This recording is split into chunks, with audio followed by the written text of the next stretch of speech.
If you find your Uber account has been restricted, you can appeal the decision to regain access. Follow these steps to effectively submit your appeal. Step 1. Gather information. Collect all relevant information regarding your account, including your account details, any notifications you received about the restriction, and any supporting documents that may help your case. Step 2. Access the help section. Open the Uber app or visit the Uber website.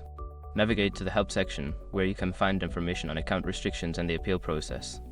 Step 3. Submit an appeal. Locate the option to appeal your account restriction. Fill out the required form with accurate information, clearly stating your reasons for the appeal and any evidence you have gathered. Step 4. Be professional and concise. When writing your appeal, maintain a professional tone. Be concise and to the point, explaining why you believe the restriction should be lifted and addressing any specific issues mentioned in the notification. Step 5. Wait for a response. After submitting your appeal, be patient.